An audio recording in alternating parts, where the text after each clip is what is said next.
We are here. So to do the headphones this way. Hold on, let me see if this is better. Okay, this way I think it's a little bit better. But we are here. Y'all, we had a busy day today. Our phone have been ringing off the hook. We have just really, we definitely going to dive into it all. My phone have been ringing out the hook, so we are definitely going to be addressing it. And I always say I'm going to address it on the Wiley Show. And shout out to the producers that are definitely going to see this show. So make sure you come on in. We have a fun show. We're not gonna do an intro about my day. We're gonna get into these topics. Let us first talk about. We have a lot of topics to discuss. Where we at? Shirley Caesar. Oh, Mary, don't you weep. Okay, I don't know if that's her song. Her song was sweeping through the city.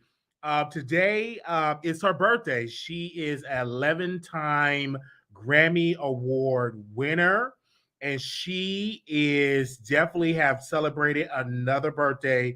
And she is the first lady of gospel, turned 84 years old. Okay, oh my mute. So we want to say happy birthday to you, Shirley Caesar. Happy birthday to you. Happy birthday to you. Happy birthday, Shirley Caesar. Happy birthday to you.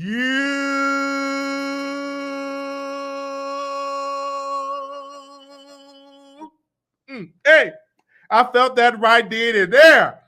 Okay, so we want to say happy birthday to her. An amazing singer. I love Shirley Caesar. I am definitely a huge fan of Shirley Caesar, so we definitely wish her well. And one day we will be interviewing Sister Shirley Caesar on our show. We definitely, if I have to show up at our church to get a cameo, to get interviewed, we will interview Shirley Caesar one of these days. Okay, so let's move on. We just have to just open up with that. Let's get into this topic. I'm gonna just get the sad news first. Let's talk about Kevin Hart. He lost his father, I believe, on yesterday, if I'm not mistaken. His father was an addicted crackhead. And was addicted to crack for many, many decades. So I don't know if the crack drugs got to his father, but he did lose his father. I don't know if the father actually beat the crack habit, but he definitely passed away. We definitely want to send Kevin Hart our condolences. It's not easy seeing your dad OD from crack and to see them die and and all in your childhood memories, him as a crackhead. And this is something I'm not trying to, make up or trying to, trying to make fun of. But Kevin Hart did jokes about his dad being on crack. And so he definitely got clean. But again, that crack does something to mess up your teeth. It mess up your lungs. It mess up your rib cage. It mess up a lot of things. So we're definitely sending Kevin Hart our condolences and stuff like that. And definitely don't do crack. And this is something that I want to tell the people that are listening, that crack is not something that you should do. And it's a terrible drug. I have a friend, shout out to Jonathan, and he took me in when I was living in Chicago, and I didn't know nothing about being a gay man. I was a young man. I was young. I was I was 18, 19 years old when I met Mr. Jonathan. And I call him Tank, but his name is Jonathan. And he took me in, and now he's addicted to crystal meth. And so he's not the same person anymore. And for anybody that's dealing with an addiction, please get help, because it's so much pressure on your family. So I'm definitely sending my condolences to Kevin Hart. I'm definitely are going to go to his show and in remembrance of his father, I'm gonna do some powder. I'm gonna do a little powder in remembrance of his father, and I'm gonna do a little powder for his, in remembrance of his father. So we are definitely sending our condolences to Kevin Hart, and we are definitely sending our condolences to the family. Okay, definitely. And y'all definitely pray for Jonathan that he gets off the crystal meth. All right, let's move on. I'm just joking. I'm a comedian. I'm not going to do any powder. I don't like powder. I don't like it. If it ain't greens with hogs and all, I don't like powder. All right, let's move on. This is something that we definitely have to talk about. Genuine. Was apparently somebody told him that he can be a musician and try to get underwater to do a trick. And obviously, he was underwater too long. He's old. The lungs are collapsing. The man fainted on the stage. He had to been rushed to the hospital. I just don't understand, Genuine. You are a singer. You're not a musician. Okay, they can't make your career become, back to what it was in the glory days. Just perform. You know what I'm saying? You're doing a little bit too much. So I'm not going to say that I was shocked that Genuine is doing it. He's just weird. Like, what would make you do that? You're not a musician. You're black. Okay? You're not a you're a black man. White folks do tricks and all that, making people disappear and stuff. Like, what you doing up in the water in a cage somewhere? Come on now. You just in there, crimped up in there, and can't breathe. They have to, man, come on.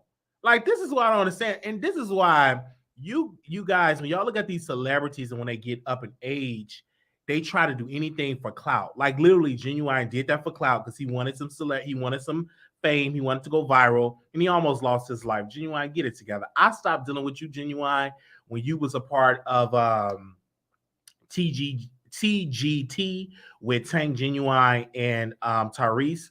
And when you was on stage and you were high and you couldn't even remember your lines to the song, I was through with you then, because I'm like, you're not professional.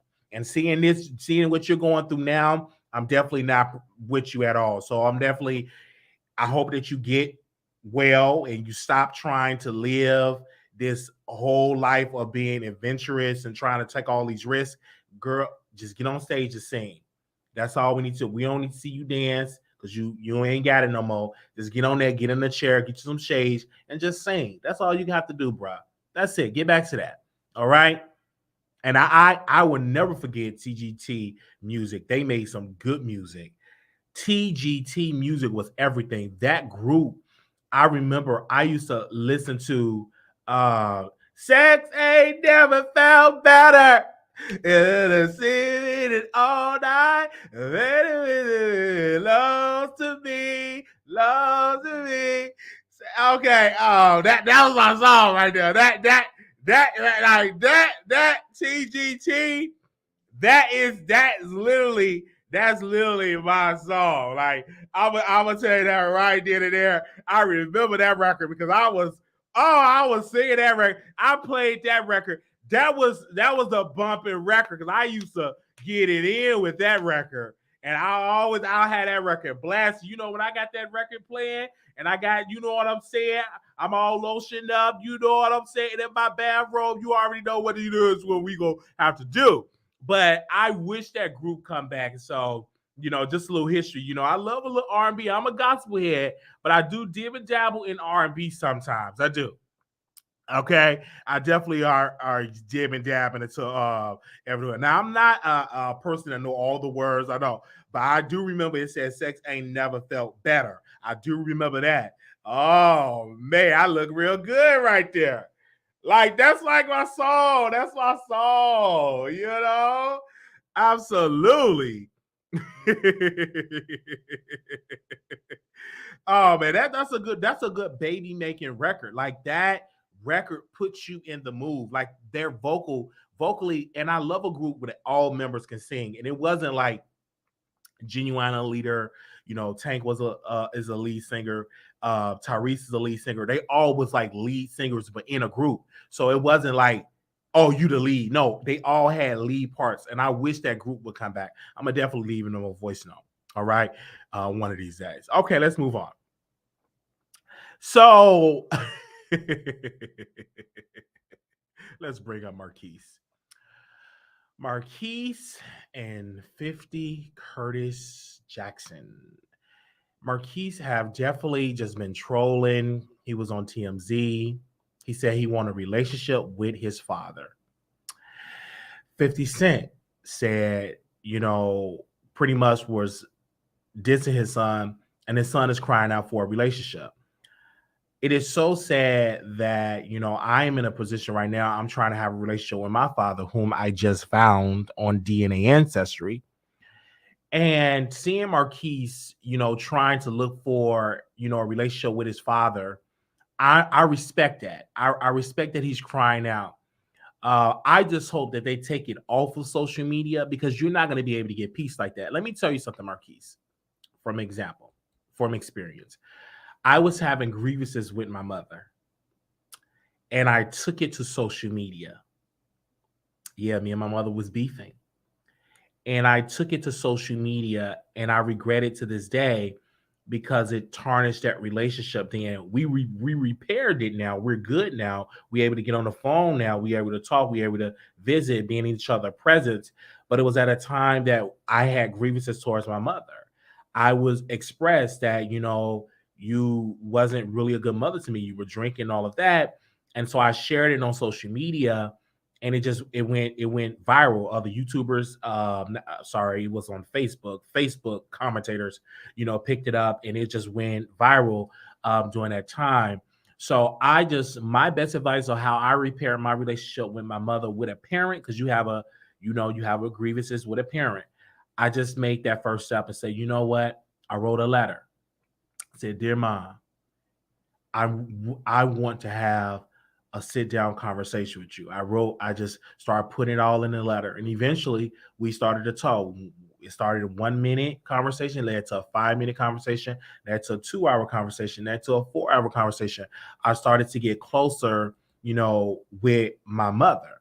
But I hope that 50 Cent and I hope that Marquis can be able to come to a place, because life is short. We only here for a short amount of time. And so you don't want to go and your son pass away, 50 Cent, and you feel guilty that you did not try to build a relationship with him, or vice versa, Marquis. If your, father, 50 Cent, passed away and you was in bad terms to him, you would feel some type of way. So while both of y'all are breathing, while both of y'all are here, try to make that work. I do feel like it's a disservice that 50 Cent is using people that's on his show. He was using one of the guys that's musty, that's on BMF. The guy that's musty on BMF and got caught from stealing some jewelry, and BMF production had to bail him out. He was up there trying to throw shade at 50 Cent son. I'm like, bruh, stay out of it. Your father's in prison. Okay, he's locked up in prison, and you're trying to involve yourself in a situation like that. Okay, and you musty. You need to put on some deodorant. All right, while you up there trying to come and talk about 50 Cent son. Like, come on now, let's get it together. Like, stay out of it. That don't have nothing to do with you.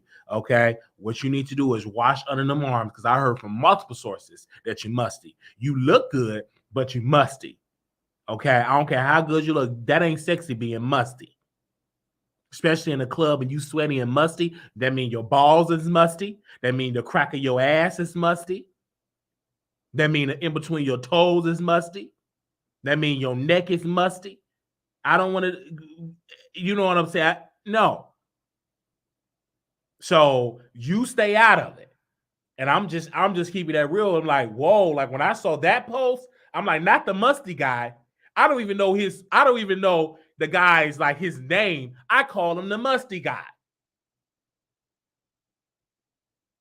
Because multiple women said, oh, he was musty. So I don't. Okay. And so that's what we had to say about that. I'm going to move right along. Now, this next topic that we're definitely going to dive into is going to make a lot of people upset. We got Lotto and we got Nicki Minaj on here. Nicki Minaj did a live And I'm like, okay, I knew that Nicki was going to do a live at the Cardi B party about something. I told the people on station here, make sure y'all tune in on our station here. I said something was going to happen with this, with Nicki going to say something. She's not going to let a day, too many days pass without her inserting herself in some drama. So obviously her record, Super Freaky Girl, was bumped from the rap category at the Grammys, and it was put into a pop category. Nicki Minaj grievances says, wait a minute, but Lotto, big energy, is still in the rap category. Why is hers in the rap category and not in the pop? And mine's being bumped in a predominantly white area, a white genre of music or a white genre of category. And so I'm just listening to this, and I'm like, Nicki, you dissed Lotto a couple of months ago on your show. And I understand what you're saying. You're saying you want to have a healthy conversation about, the mistreatment of artists at the Grammys. And I get it. But you are trying to just to call out Lotto and to have your fans attack her is wrong. Now, you will probably never win a Grammy because you pissed off people with the Grammys. You was calling out the executives. You didn't play game. And so you've been blackballed. You've been blackballed. So I think that Nicki wants a Grammy so she can get on stage and finally have a Grammy, because Cardi B have a Grammy, Lil Kim have a Grammy, Megan Thee Stallion have multiple Grammys. And so she's trying to say why I'm the queen of hip hop and I don't have a Grammy. And then you're going to say, which I think is a bald-faced lie, You're going to say, I'm not a part of a major label. I'm not a part of a major label. They don't really So you are part of a mom and pop shop. So if you're not a part of a major label, what label are you a part of? You're not independent. So I'm not understanding that. I thought Young Money and all Cash Money or whatever money that you're a part of, that's not a major label. So I'm not understanding, I'm not getting it. You are upset that you got bumped in the pop category. And if you such the queen, you could be able to compete with Adele, right? You're the queen, right? You're the best. You write your records. So you should have just left Lotto out of it and just said, I don't understand why my music is being bumped. That's not right. But you put Lotto's name, and Lotto had to say, let me see what she said, because Lotto, she said, if I still have her tweet screenshotted, do I have her tweet screenshotted? I want to make sure I repeat what she said, because Lotto did respond, and I respond to Lotto, and I was getting dragged by the barbs. Okay, one of the barbs just threatened me. They said, don't get drop kicked. Stay mute when speaking on the queen. I just got a threat by one of the barbs. So the barbs, I'm telling you, them little kids don't play. They want to send threat. I just literally got a threat in my DM on Twitter. But she said, I don't know if she deleted it or not. She wrote a whole bunch of tweets, child. So I got to do a whole bunch of reading. Give me a second. I'm going to go through all of this. What she was saying, damn. This is the first tweet that Lotto said. Damn, I can't win for losing. All these awards knobs, I can't even celebrate. Then I wrote something shady. I'm like, Nicki Minaj is bitter. She need to hang it up, or some I said on that magnitude, and the barbers are upset about it. Then Nicki Minaj, she posted, this Karen has probably mentioned my name in over 100 interviews, saying she waited in line for Pink Friday with her Barbie chain on, bangs, and pink hair, but today scratch off and decides to be silent rather than speak up for the Black woman she calls her bigger inspiration. Okay, and then this is Lotto, because Nicki Minaj was talking about Lotto. Lotto said this: first of all, I text you because I didn't want to do the internet-ish with someone I look up to. Just like the first time I DM you asking about your ongoing subtweets. I wanted to speak up because, like I said, I do agree, but the way you're going about it seemed malicious after how we left off. Because Nicki Minaj posted a tweet of the conversation that Lotto sent to Nicki Minaj. And Lotto sent to her and said, I agree with you. However, because of where we left off, I don't think you need to bring my name and song up to prove your point. And I concur with that. I concur with that. So then Lotto wrote another tweet. She said, I ignored countless subtweets since March and instead of address you in a DM. You asking why I didn't speak up in your defense. It's the same answer I gave you when you asked why I don't congratulate you. You literally older than my mom, trying to be a bully. Ouch! But that's the truth. The most recent subtweet in question, but I'm finna start from the beginning. Okay, hashtag 40-year-old bully. Then Nicki Minaj said this old tweet that Lotto posted, and it said, "quote Unfollow Barbs. I just said stop putting that dude on my timeline. I know you're defending me, but leave the dude on TikTok. Let me think." Okay. Then Lotto posted this. It was a lot of tweets that Lotto posted. Okay, first, this is from when I teased Big Energy Remix. You didn't deny subtweeting me, OTP. I'm confused. Pete not again because she thinks I was using her fans or simply teasing the Willie featuring Then Be remix. And so she was posting some tweets about that. Then Lotto said this, not all of a sudden you seen all the love I showed you, but chose to respond to a clip taken out of context, literally fishing for a reason to back up being a bully.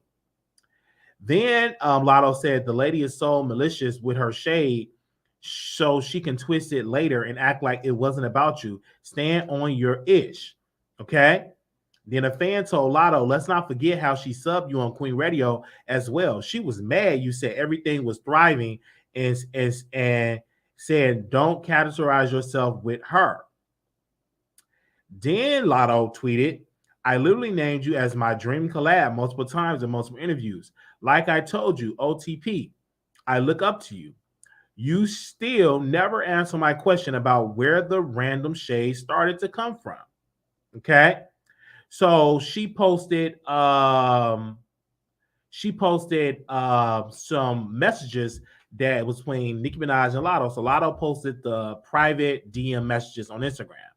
So on September 4th, Nicki Minaj sent her a DM saying, what's up? I've showed you nothing but the ultimate respect and genuine love as a fan. Someone who look up to you, hate that you allowing people to convince you otherwise. You know what I meant. This is Nicki Minaj's response on September 9th.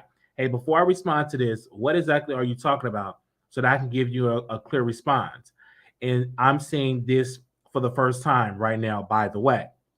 Then Lotto said, most recently, the interview you did with Holland Media on Twitter about you and your tweets that follow, it's clear that was about. It's clear they was about that, but I'm trying to figure out what happened, like what changed. I showed you too much genuine love for that. Then Nicki Minaj, she posted, you showed me too much genuine love for what? To be exempt for something? I could have said the same thing. So she just posted these direct tweets. I'm going to read this last tweet from Big Lotto. Lotto said this, with all this being said, this wasn't just about a Grammy category. You're being funny, bringing me up to defend your case, knowing our last conversation didn't end on good terms. You literally told me I'm not flourishing and no one cares about my little song, OTP, LOL, at Nicki Minaj. And I want to tell you, Nicki Minaj, I've said this countless times. I said that your time is passing. Is other girls on the block, and you need to get used to having other girls in this space. You say you're about women empowerment, but you get angry when other women get shine. Just congratulate Lotto and be quiet and go home. That's the problem. Why are you not catering to your husband? You're too busy, and eventually you will, well, probably won't because you wear the pants in a relationship. Your man need to play to stay, but eventually you will end up single. Is what I'm trying to say. And another thing, you is 40 years old. You're supposed to be an example for the young girls. You too busy trying to beef with them. And I don't care what the Barbs say. I don't care if they drag me. I don't care if they unfollow. I don't care nothing about none of that. I'm grown, right? But I'm going to be real with you because when you had your grievances with Lil' Kim, you felt that Lil' Kim was not paying you enough homage or being respectful to you as being the new girl. Now roles are reversed. You're the veteran now, and Lotto is the new girl. And look at the energy that you're giving Lotto. It's very nasty energy, Nicki, and you are a bully. Whether you want to admit to it or not, you are a bully. You feed to your fans this energy so they can drag Lotto. Then you get Black Tea Blog on there defending this garbage and going to Lotto. So, oh no, Lotto, we're not trying to dim your light. We're just saying, I'm like, come on, Black Tea Blog. You have been bought and paid for by Nicki Minaj. And I like you, but you've been bought and paid for. It's so dangerous with Black Tea Blog because she even sounds like Nicki Minaj. She laughed like Nicki Minaj. That's obsession. That's a spirit of you want to be Nicki Minaj. It's nowhere in the world. I sound like Wiley. I don't sound like nobody else. Like I don't want to be sounding like Nicki Minaj and laugh like Nicki Minaj. Like that's scary. Like what? Where your personality? And Black People, your personality has gotten lost. Have gotten lost with Nicki. Where's your identity? Where's your voice? Where's your look? It's always Nicki, sounding like Nicki, doing this about Nicki. But Nicki blocks you.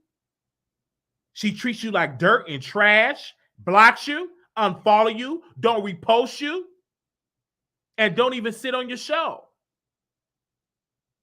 And don't even invite you to a party. Don't even invite you out for lunch. You know she's a bully. But you built your platform off her audience, and you can't even tell her the truth when you want to tell her the truth. You can't. This is why I will always be independent and give my independent voice. I don't want to have to be on team Nicki Minaj always, and if she do something wrong, I have to be silent. I have to lie to the audience and say, well, she ain't do nothing wrong. It's Nicki, she the queen. Drop a tear. Drop a tear. That's trash. Y'all know Nicki is a bully. She's trying to railroad through these young girls, and then when they speak up for themselves, she want to act ignorant or act like she got amnesia. I don't know why they saying this. Girl, come on, Nicki. You can try that with everybody else, but you can't try that with me. I don't want to go to your party. I don't want to meet your husband. Okay? You are a bully. The things that Lil' Kim was saying about you years ago makes a lot of sense. You want to be the only one. You don't want other women around you. You will cater to women that's beneath you. That's why you will give Akbar an opportunity. Akbar is no competition. She is no threat. She is trash. She is food stamp worthy. She is a Section 8 rapper. JT is no threat. She ain't the Prince of Rap. She ain't going nowhere. She gonna wind up getting dumped and wind up getting pregnant and being in the child support line because the city girl's gonna be, they're not gonna be relevant in the next 5 to 10 years. So you don't want to deal with a person like Lotto, or work with a person like Megan Thee Stallion that will give you competition lyrically. And I'm just being real with you. And I'm not trying to go to your party. I'm not trying to be on your payroll. I'm not. I don't need to be on your payroll. I'm just giving you facts.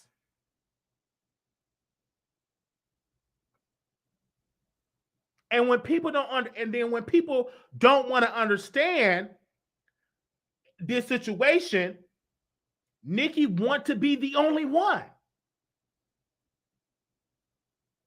She was all fine when she was getting all the awards, but she can't get a Grammy, and she's trying to bully the Grammys to give her a Grammy because she write her own raps. But what the Barbs do, you get Black Tea Blog, she pay people to buy the songs. That's not genuine. Come on, y'all, we're going to do a buying party. I'm going to drop a tier. I'm going to Cash App you $199 to buy the single. Who does that? Really? Your fans, they got money. They got to get a donation to buy your record? That's why Super Freaky Girl went to #1. because the Barbs, they were doing buying parties, sending each other cash apps to buy the record. Drop a tear. Pathetic.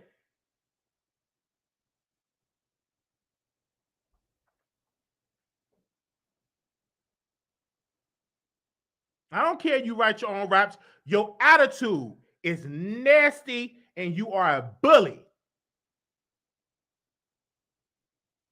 Write you a spirit of being kind, being appreciative of other women in this space of female hip hop.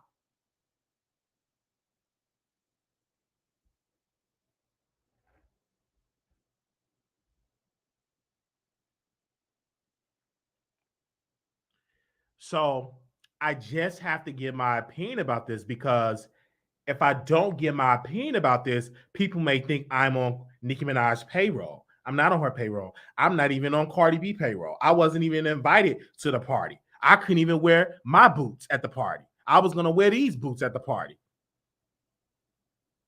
I saw a pair of these at the Goodwill. Yeah, it was at the Goodwill for about $9.99. I had them on, and I was gonna wear a pair of these. I was gonna wear a pair of these at Cardi B party.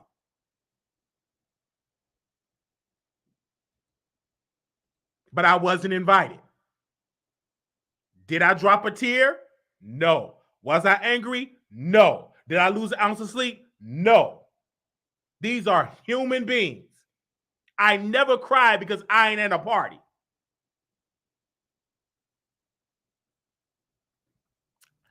All right, let's move on. Make sure y'all share this live.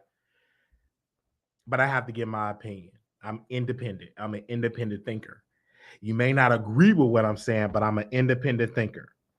And if we have any Barbs in the house and you upset and you angry at Wiley, you can always call into, you can hit the link and we can have a conversation.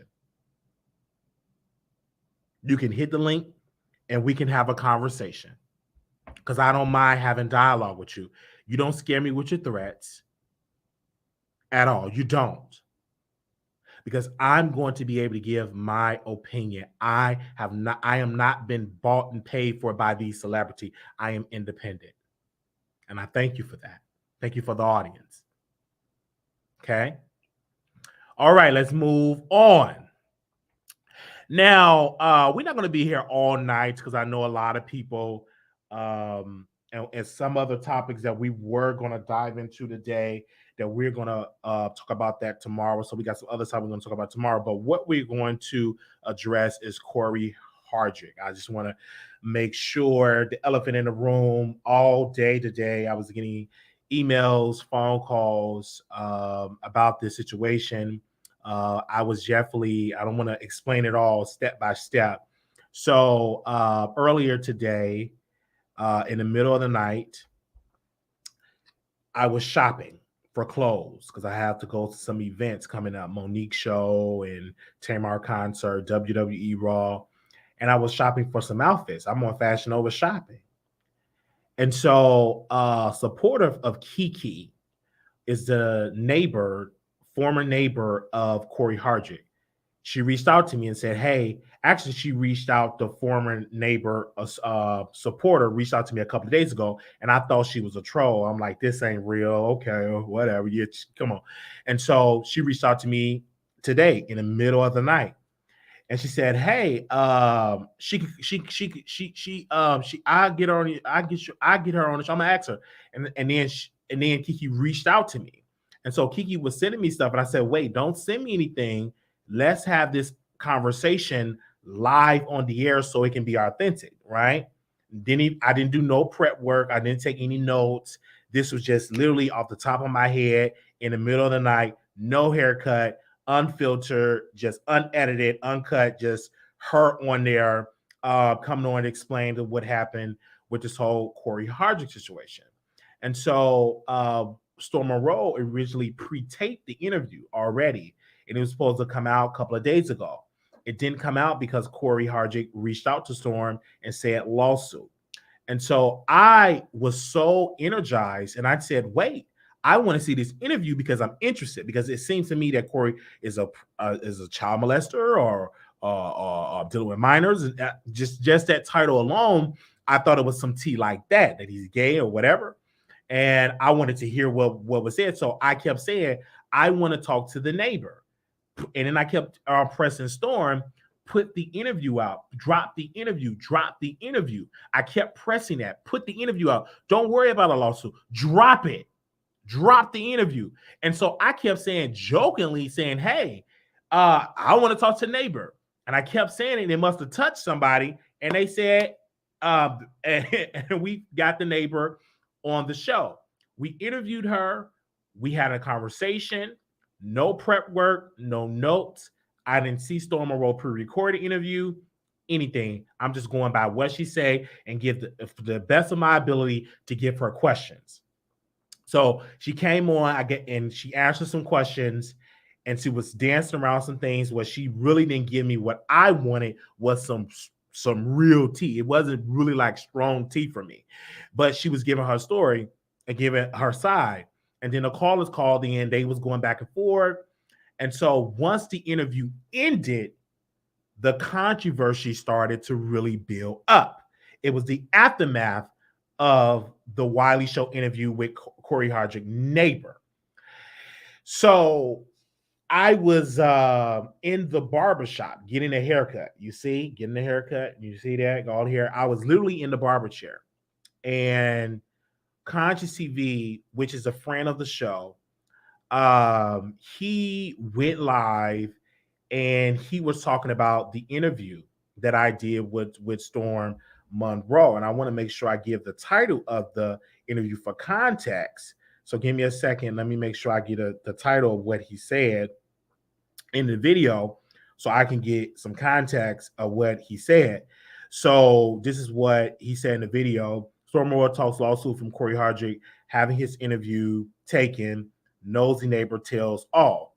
And so when I saw the title, I'm like, oh my gosh, this is not correct. His interview was not taken. He have already pre-taped the interview.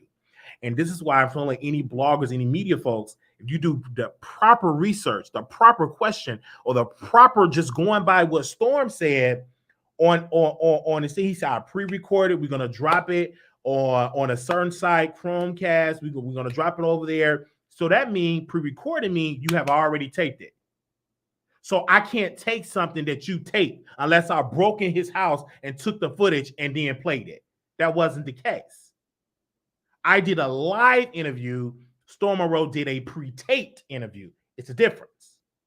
And so, and then, Conscious were saying, he was saying this. He was saying, well, Wiley he asked great questions. He did a great interview. But I feel that Wiley should have called Storm Monroe. And I'm like, what? I had to push my barber to the side. I'm like, what did he just say? What?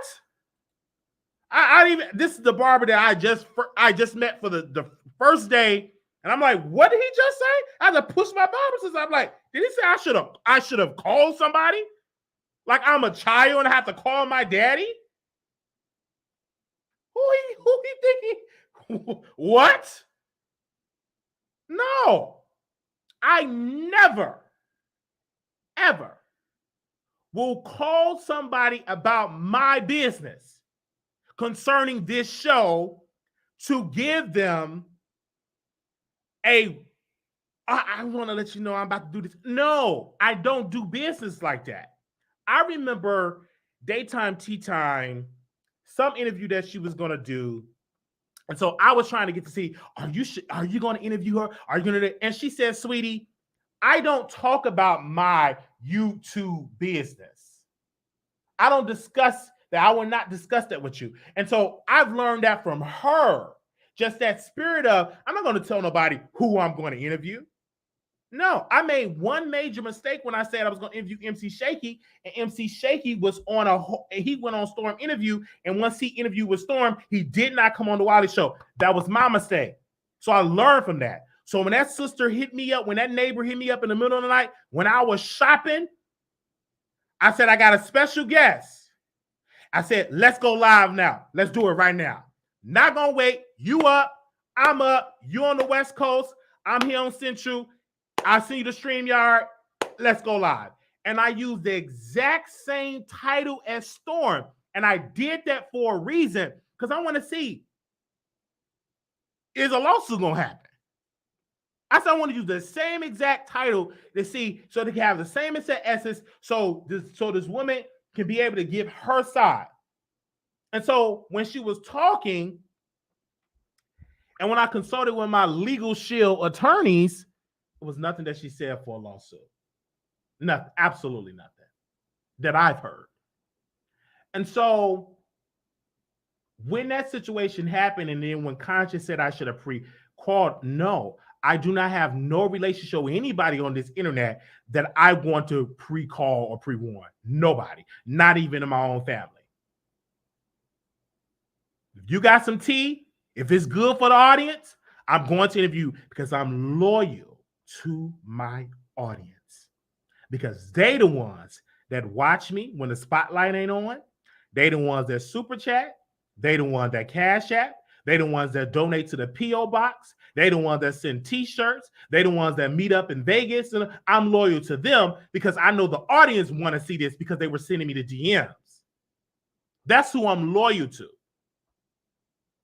So I don't owe. And then when Conscious said, well, Larry Reed and myself, this ain't got nothing to do with Dr. Larry Reed. And we love Dr. Larry Reed. But not even the great Dr. Larry Reed that I'm going to call and say, I'm about to interview somebody. No.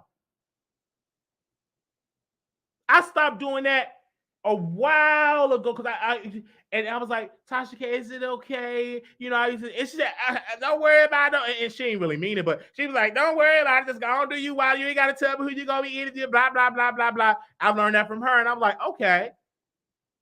So then I get an exclusive, and I said, I'm going to protect this baby, and I'm going to do this exclusive. And we did it. Then we have to give a special shout out.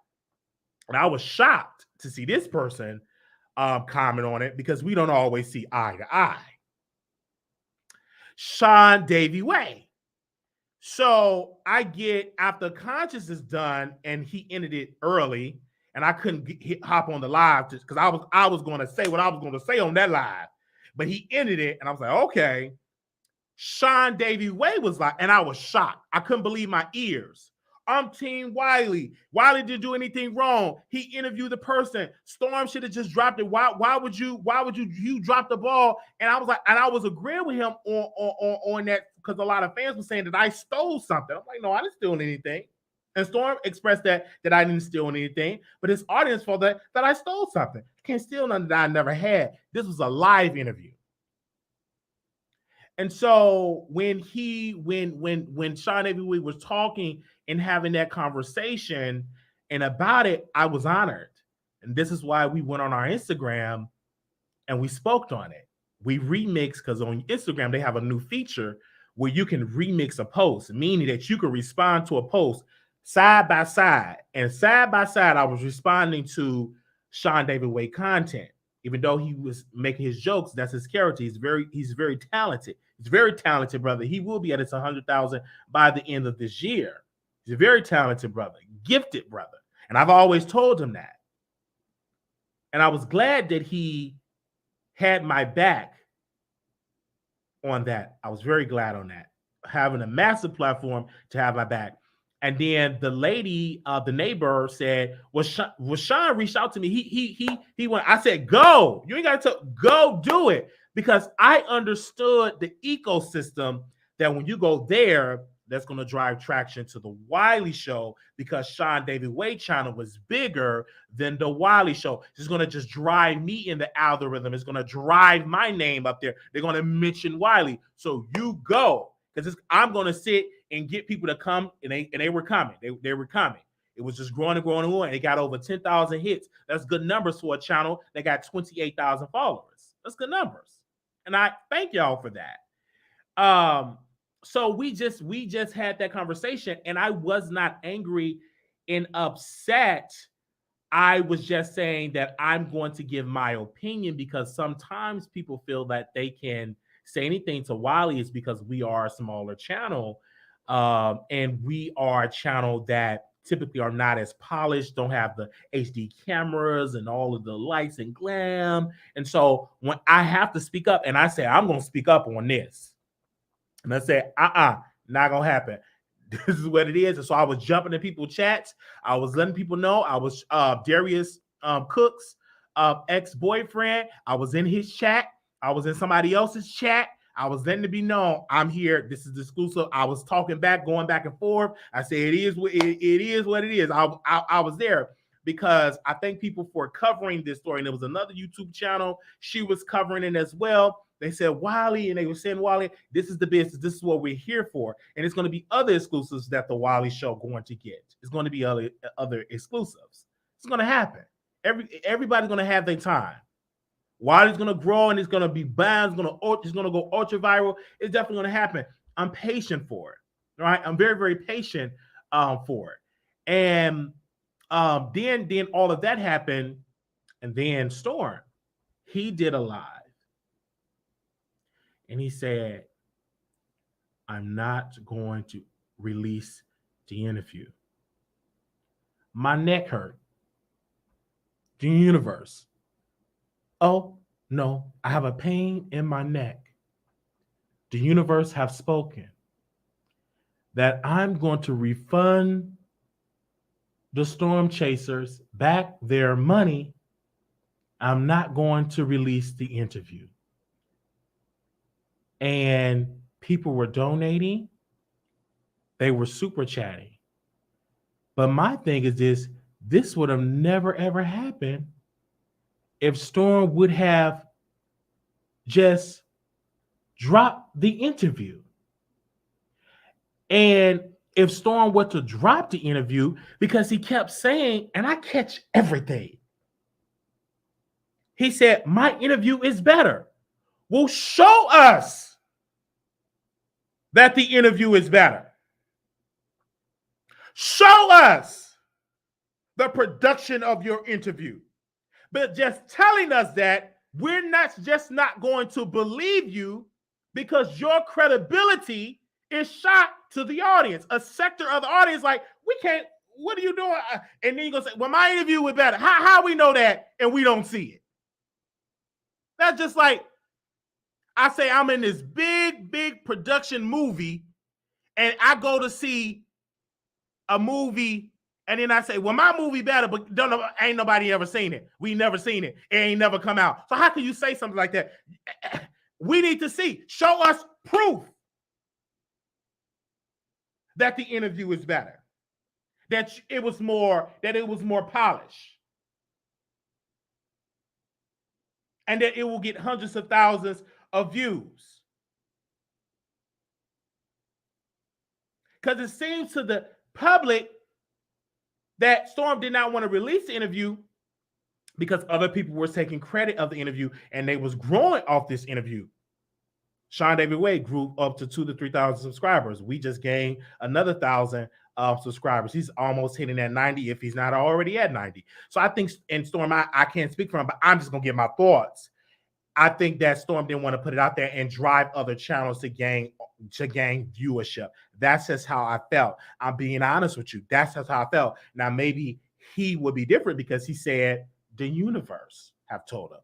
But my gut have told me, I ain't believing that cow manure. I'm not believing that. I'm not believing that style Benoni. I got to say what I got to say here. Because if it was better, then prove it. Now, Cory DM'd me something. He unsent it. Then he blocked me. I couldn't see it because I was busy doing what I was doing. And then he blocked me. Blocked me on Twitter. He blocked me on Instagram.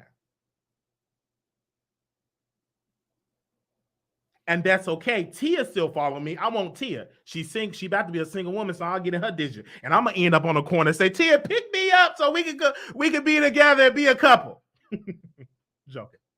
But Tia, I'm still following Tia. She didn't block me, so I don't care. I like Tia. I wasn't really a fan of. I like Cory and all that, but in the show, he played a drug, being addicted to drugs and all that. He ain't all that to me, right?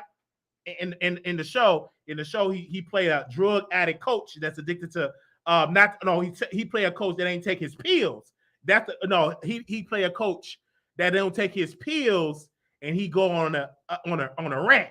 I don't want that, ain't sexy to me. You on a rant or something like that, because that remind me of me when I ain't take my pills. So he's not really my favorite character of that show. All American Homecoming. Okay. But he blocked me, and that's fine. He's not going to send a lawsuit to Storm. He's not going to send a lawsuit to nobody. He have a divorce that he's going to have to do with Tia, and that's going to be a battle within themselves. He's not going to divorce nobody. That's not going to happen. He's not going to do that. That's just not going to happen. And so we will continue to do the exclusive. Now, in my closing, we will open up the stream now and we will allow the people to talk. I'm not paying attention to the comments because I don't want to get distracted. So I'm not really paying attention to the comments, but I do really quickly. Do we have her really quickly that I wanted to talk about? Give me a second. Okay, we have the two up here. Okay, really quickly, Cardi B is going to seize the assets of Tasha K. And the judge agreed that that Tasha K have to pay the $4 million. Not shocked. So we will see if she get that $4 million. She's trying to seize her YouTube check, but Tasha then took all the assets. She took it on the app. So now they will have to find the company that the payments with the app. And I'm hearing that Chelsea got something to do with it. I'm hearing that the husband got something to do with it. Her brother-in-law got something to do with it. So Cardi B just going to be in the spirit of just chasing the money. And just chasing. It's going to make Tasha K bigger and bigger. You know what I'm saying? That's one thing I admired about Tasha K. She just pressed the gas. And so now she have to deal with it. I don't know if Tasha K got $4 million. I don't know. I don't know. I know she moved out her house, moved to Florida, moved into a house with cobwebs and spider webs, and then she's talking about all that. So it's just, I don't know what to believe with Tasha K. Then I heard that she wasn't even banking at that Chase Bank. She just went there, picked up a deposit slip and gave the money out of another account to the subscriber. It wasn't from the Chase account. So you just really can't believe none of it. Then you got the employee that can't take no pain at all. She talk about, I didn't do the studio. I didn't watch the children. I didn't do the editing. She trying to go viral and stuff like that. Man, it and all, because her storyline is there, because Valerie got a beautiful, intelligent Black woman that know how to stay in her place, that know how to be submissive, that know how to take pain, that know how to be on birth control, that know how to cater to her man. So ain't nobody checking for the employee no more, because the new one, the new girlfriend of Valerie, that's a submissive one. She know what it is, professional, know how to drive, ain't messy, ain't in people DMs, ain't sending people no DMs, ain't sending people no secret texts, ain't sending me information about Storm and Vaughn and all that. That's one thing I like about the new girlfriend. She ain't messy. Ain't nobody checking for all that type of stuff. If the money dry up, we will see. We will see how this information is going to happen with her and the employee. We definitely going to see about that. Okay, we're definitely going to see about that. We definitely going to see about that. You know, shout out to Von Ray. He got a fiance, and the fiance was saying that because she had, and I tell you, I pay attention to the streets. She was on. She had to get birth control, so she got the shot. She didn't get the thing that you put inside the yoni. You know, it's a certain device or something you could put inside the yoni. She said, no, because the way you too big and it's going to come out. So no, she did the shots. Very intelligent, very smart. Ain't trying to outshine Vine. She's very submissive. She makes sure, she said, come on, we gonna eat at Chick-fil-A. She there. She makes sure she take her man to the appointments because he got to get healed. That's the type of woman that I'm talking about. Making Vaughn to become a better man. Submissive, helping your man, being obedient. Not the masculine employee that got 2 apartments and single and lonely and taking pictures by herself and single. So that's what I have to say. So Cardi B, congratulations. You're getting the money. We're going to see about that. Or Martin Wiggins, he definitely responded to this situation. We definitely want to bring what he said up, and I took a screenshot. I don't follow him, but always the Wiley Show producers, they are everywhere. And so do I have what he said? They are everywhere. If I can find what he said, because he, oh, pretty much, if, hold on, let me see if I can find it, because he definitely, okay, I'm getting too many DMs. Okay, is this it? I'm gonna get some people DMing me. Okay, he pretty much said that Tasha K officially works for Cardi B, because he's saying that, hey, she got to work off that debt. So then you see Armand Wiggins, and of course we will see him responding, but of course he's too busy talking about a party ain't nobody care for it. He thought that was gonna go viral and all that, and it really didn't. So we'll see when the check get low, you're gonna see him go live talking about Tasha K. You're gonna see him go live about Cardi, Nicki Minaj getting real messy, getting in the gutter, because the money is gonna get low, because he bought these boots. Anytime you ban boots like this, and then you see Missy Elliott, which is trash. She up there talking about, I like the boots. See, people don't know. Missy Elliott, get someone to sit down. You was just gossiping about Nicki Minaj and gossiping. You was glad that Nicki Minaj got roasted, and then you was being fake in Nicki Minaj's face. So I'm like, oh, congratulations, Nicki. Ain't nobody paying you no mind. Missy, we stopped paying attention when you lost weight. When you started to get sick, we ain't paying you no mind. So go out of there. Produce a hit. Give us a hit. Produce a hit. Produce, if you really want to be in Armand Wiggins, if you really want to show him love, produce him a hit. Get him a hit so he can have a gold record. So he don't have, so he could be a real celebrity. And see, I'm gonna say this in my closing. We're gonna open up the thing. Him and Lovely T, they show up at the door, get turned away. They had to call Cardi B and beg Cardi B. They not letting us in. Now, if y'all supposed to be this celebrity, Lovely T, you supposed to be a celebrity, right? You supposed to be well known, Lovely T. You supposed to be a T-sipper. And Armand Wiggins, you supposed to be a top-notch superstar. You got on them Balenciaga boots, and you got turned away. You have to beg and plead with Cardi B, and they have to find a worker somewhere. She probably snuffing up some coke and had to get just go and let them come in. And Lovely T had to speak up, saying, "We ain't moving. Cardi B told us that we got to be acting ratchet and ghetto, and you better be glad I didn't take that flight to LA, because I would have been there egging it on, recording. I said, look at this. Now they supposed to be all grand, getting turned away. And getting that extra early when they picking up, breaking up boxes. I heard that. Yeah, I'm gonna always be shady. That ain't gonna change. I'm gonna give my opinion. I'm gonna be shady. It is what it is. If you don't like it, I don't know what to tell you.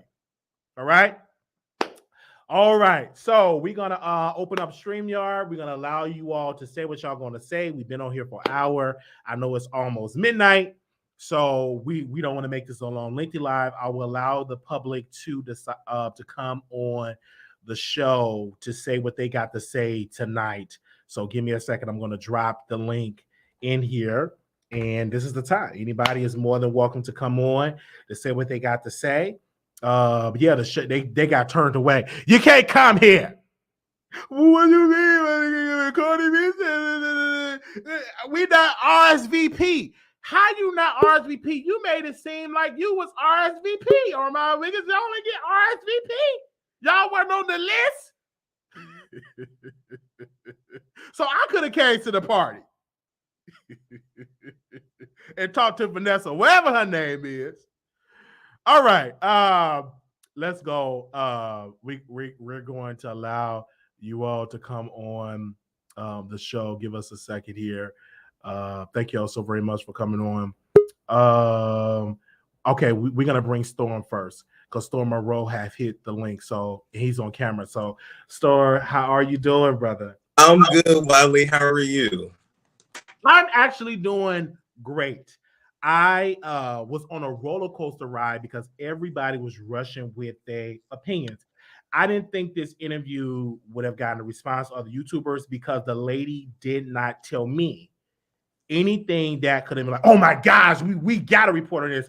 So I was shocked to see Sean, Davey Way. I was shocked to see Conscious saying so. I was shocked because the lady didn't say nothing that was dropping to me at all. It was like she was dancing around the questions that I was giving her, and she was alluding to some things, but she didn't really give us something to say, oh my gosh, Cory, you did what? It wasn't that type of moment in that interview. Well, listen, let me say this, Wiley. It ain't no smoke. It ain't no beef. It's all business, okay? I have no reason to be mad at you. Be mad at you for what? You handle business. Because guess what? If she didn't go to you, she was gonna go to somebody. So you did what You did what you did. Only thing I'll say, shit, chop that shit up, get as many views as you can. But I really wasn't tripping. I'm low-key glad you got it. I don't even want to put it out. I'm happy I didn't put it out. I'm happy I didn't drop it. I'm happy. I think, but because that is you're setting a precedent that all a celebrity have to say is to you is lawsuit, and they can silence you. Because if you start this today with Cory, what would lead you in another exclusive? Now they got to say lawsuit. Are you going to crumble and not do it? Because it's not about crumbling. You got to take each situation head on and do what's best for you. Because at the end of the day, anything that I have to deal with, I have to deal with. Wiley don't have to deal with it. Wiley gonna talk about it and laugh and gag and roast and gag. And so even if here's the thing, even if the man was to file a lawsuit, does he have an actual case? No. Is it worth it right now to even deal with that? The answer is also no. But I disagree. The answer is yes. Because what it is, if he sued, it's something more to the matter with this situation. Because when he blocked me, I said something is there. Something it's yours. I'm giving it to you. But what I'm saying is, I'm giving it to you. It's yours, brother. But for what I'm saying is, Storm, since you have already pre-taped it, let the audience see it. He's absolutely a lawsuit to me is not going to shut you down, because with Tasha K, people fail to realize the judge gave Tasha K multiple times to settle, multiple times to take down the video. I understand all that. And she got all the publicity. I understand all that. But what I got to understand is you take things by a case-by-case basis. It's yours, brother. I don't want it no more. It ain't even about Cory. It's just the fact I don't want it no more. It's y'all. When I really sat and thought about it, and then I looked at the other interviews, I was like, ooh, this ain't, nah, I'm good. And there's some other things that she said that I'm not even going to repeat.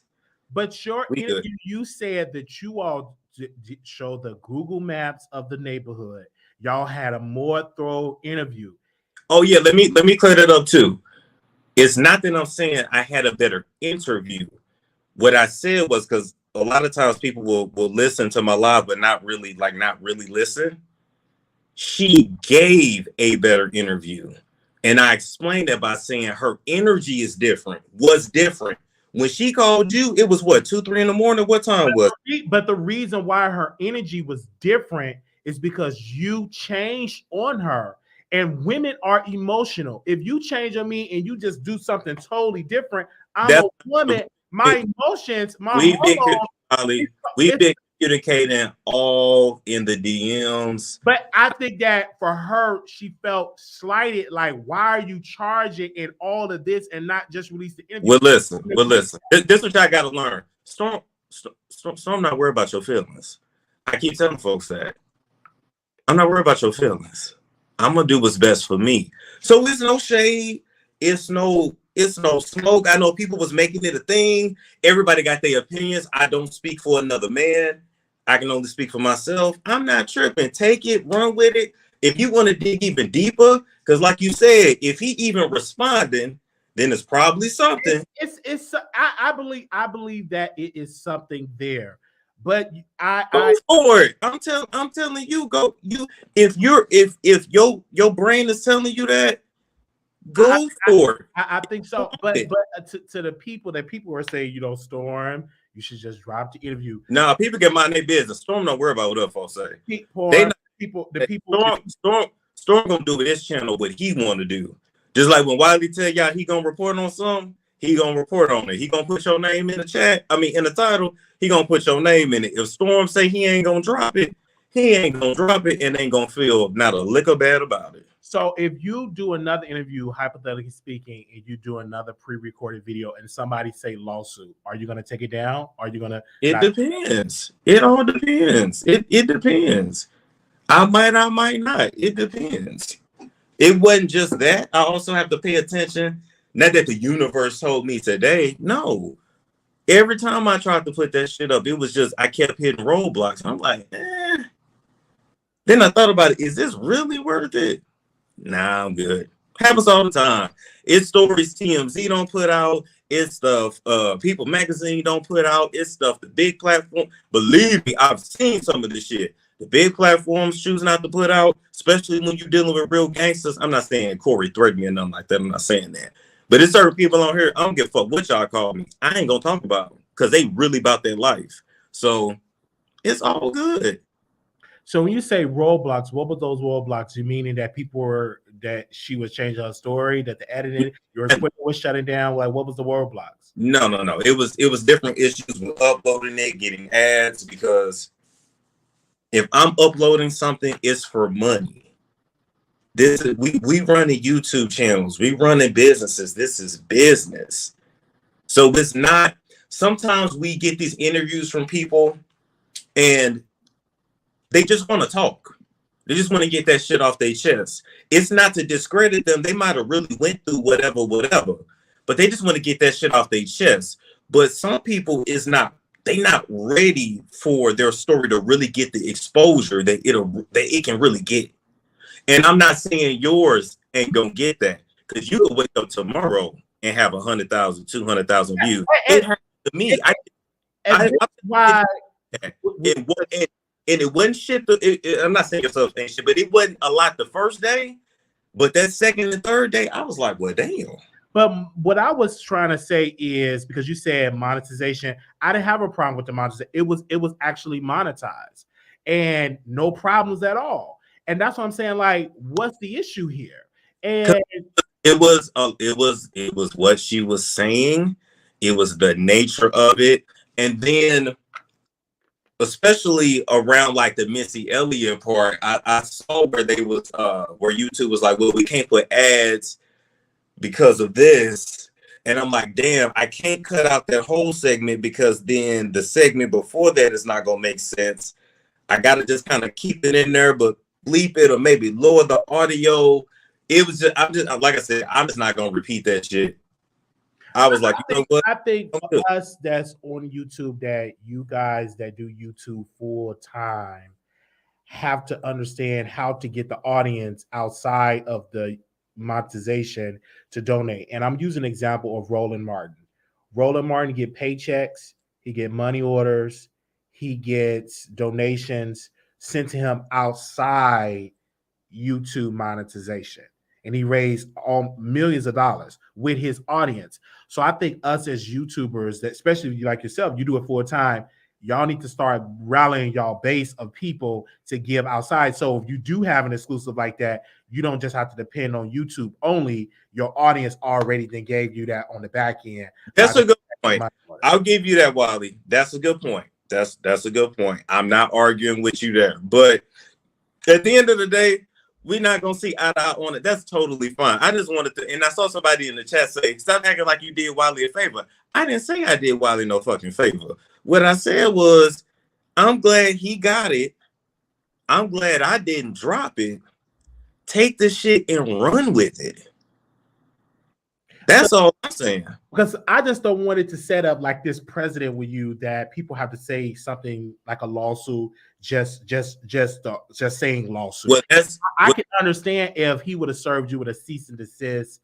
I can understand that part, but he just said lawsuit. He didn't even see any paper. But listen, that's none of y'all business anyway. How I move, who I choose to move. You can have your opinions about it, but it's not about, oh, well, I don't want you to get in the habit. It's not your channel. It don't even matter. It's always a method to somebody's madness. I'm good on it. I ain't got no smoke. And listen, I understand she didn't want to wait. And then she's like, look, I don't want nobody to have to pay for that. Okay, cool. She don't owe me nothing. I don't owe her nothing. It's like, whatever. But I do want to make it clear, me and her was very much in good communications. I kept her informed the whole like every step of the way. And it's all good. Do you feel like, and I want to ask you this question about Sean David Wade, because he were addressing you. He dogs me out. So I get it. He calls me radio. But he calls you Stormisha.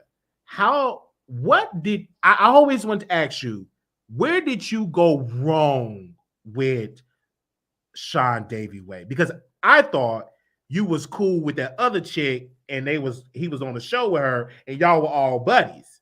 I No, thought you were cool. I can tell you what happened with that, and I promise you, I don't even know where we went wrong. But he used to be cool with Sunny TV. I don't even think that girl is on YouTube no more. Mm-hmm. I remember Sunny TV. Yes, I didn't like the way she was moving, so I blocked all of them because we did a couple of shows. I forgot what the damn shows was about. It was so long, but anyway, I blocked all of them. It wasn't no smoke for him. It wasn't nothing against him.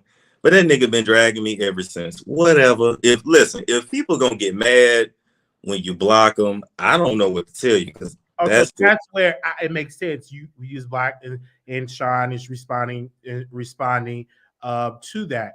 Have you said, because that happened so long ago? Would you be like, okay, let me pick up the phone? Is it at a place where you can say, I can pick up the phone, or let me unblock them, let's have a conversation, or are you just done with it completely? Because that was years ago. That's going back 2018, 2019. Literally like 20. Nah, because I went on here in 2018. So literally 2019. Actually, I can go back. That was like October of 2019. Yeah. So I'm sorry, what was your question? You said, would I be willing to do what? I would say, would you be willing to have a conversation with Sean Davy Way? Possibly. I still don't get why people get so mad about a block on social media. I don't be understanding. I don't know. Because when you have blocked me, I didn't say anything about it. I said some years later about it, or somewhere I addressed it to the public, and I addressed it. I think people were like, why did he block me? Where did we went wrong? What's going on? Like, it was no communication. Like, I can understand if I did something and we were communicating, you just blocked me. But if I just end up blocked, people feel some type of way about that. Me personally, I've been doing this long enough so it doesn't bother me. I've been blocked by K. Michelle. I've been blocked by, Jason Lee. Been blocked by Lovely T. Been blocked by Ramon Wiggins. So it just doesn't bother me because I've been blocked so much. And so, but I think for other people, they get blocked. They're like, oh, whoa, no, I'm going to drag you. You block me. I'm the king. I'm this. I don't be getting it, but I understand too. I'm not that emotionally connected to people like that. Like, if you block me, okay, whatever. Like, I literally don't get it, but I'm not that emotionally tied to people. Like, I understand everything is for a season. If we cool, we cool. If we're not, but that don't even mean we cool. I just might not want to see your content on my timeline. I guess I could just unfollow you instead of blocking you. But it's still the same. Even if I unfollow you, you're gonna be like, why you unfollow me? Like, whatever. It's not a big deal to me. I don't trip off that. Mm-hmm. Like, I think if you do it long enough, but I hear what Sean was saying. And I was like, okay, let's see. I always wanted to ask you that, like, what was going on with you, but we're good. I was just giving my side of the situation because I didn't get a chance to do a press tour with people because I was busy doing what I was doing. And I said, well, tonight when I do my show, I will address it all and give my thoughts. And I'm glad you were able to come on the show to give your thoughts. Absolutely. And I just hopped up here and I was in your chat anyway while you was talking, but I really just hopped up here because I'm like, we not gonna make this a thing. I don't have any beef with Wiley. We are good. So what I was looking at it is I'm a commentator and I don't like to be. I'm so glad that I don't get buddy with people because I like to say if one day I might talk about our mom one day. I love talking about people and I don't want to be stifled. Just you said something and I agree.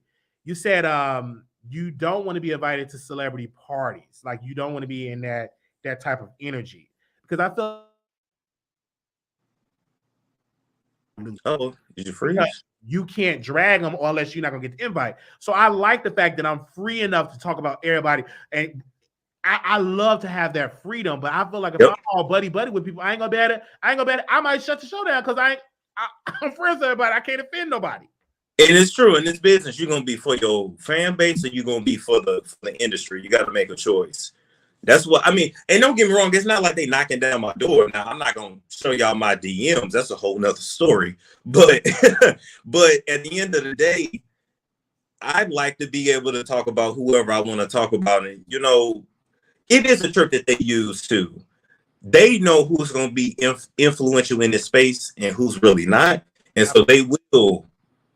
I'm telling you, I can just imagine that shit. Like, you know what? Let me get cool with this motherfucker because I know they can drag me, and at least if they gotta drag me, they'll go a little bit easier because we cool.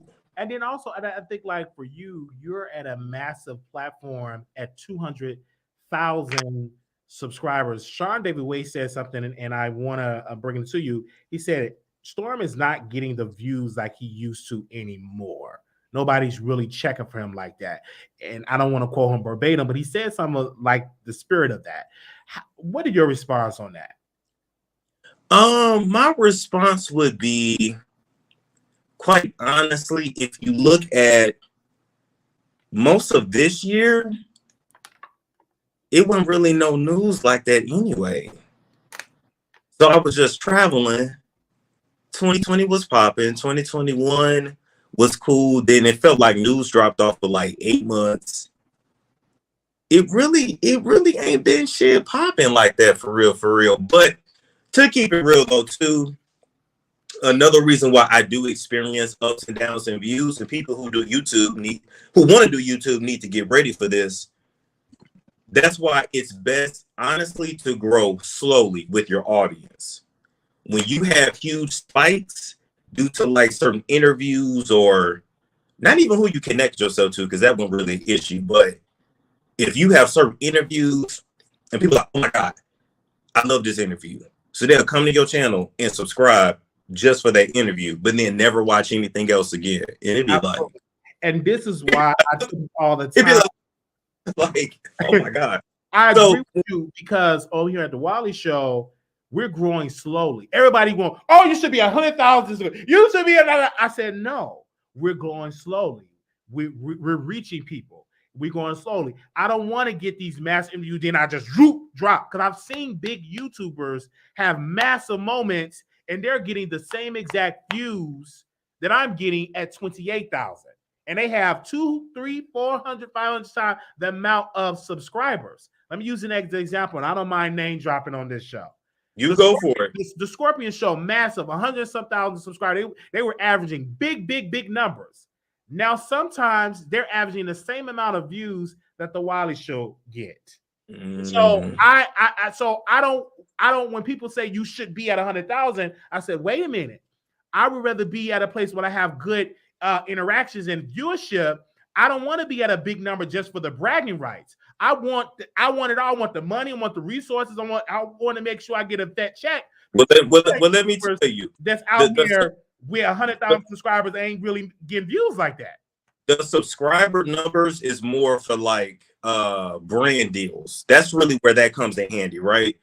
But the way YouTube works is all about bringing in new people. So I'll explain it, but I'll make it very short. When you publish a YouTube video, it initially only goes to like 5% of your fan base. That's it. Absolutely. I agree. It's being recommended to people. Your video grows based on people who ain't never seen your shit, clicking on your shit, and then liking your shit. And then the algorithm circles back and gives it to the rest of your subscriber base that has actually hit the bell, that's actually subscribed.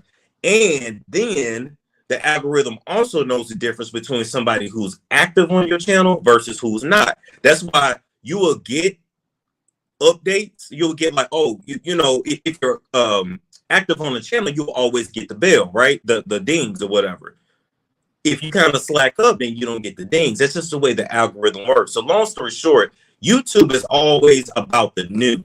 So you got to find the balance between giving your current audience what they want and constantly bringing in new people. That is how you grow and maintain the retention at the same time.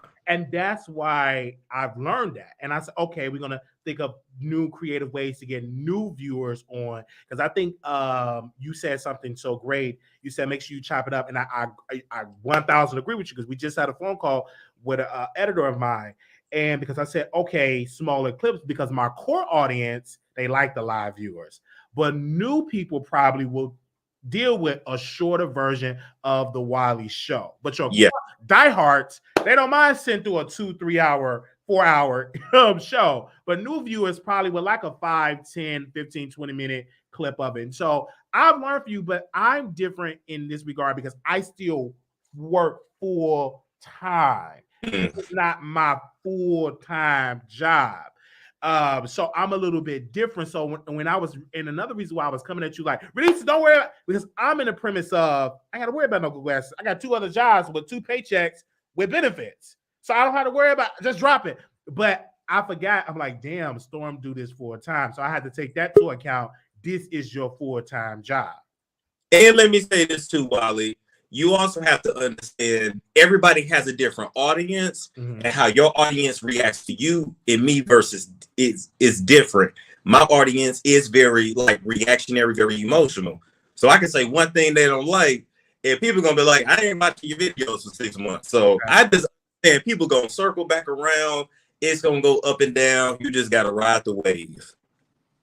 I agree. Anything else you want to share, Store? Because I want to get the other call. I don't know if you want to say anything else. I don't want to interrupt you. So I'm no, you good. This your show, man. Peace, love, blessings, and we out of here. Ain't no beef, y'all. Don't be trying to create.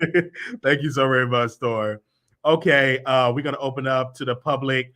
We had Storm Monroe on, so let's first go. I am gold. I am gold. Yes, Wiley. Hey, let me tell you something. I was really triggered only because I was confused. I'm like, okay, what's going on? Now, Storm did drag his feet about that interview with that lady.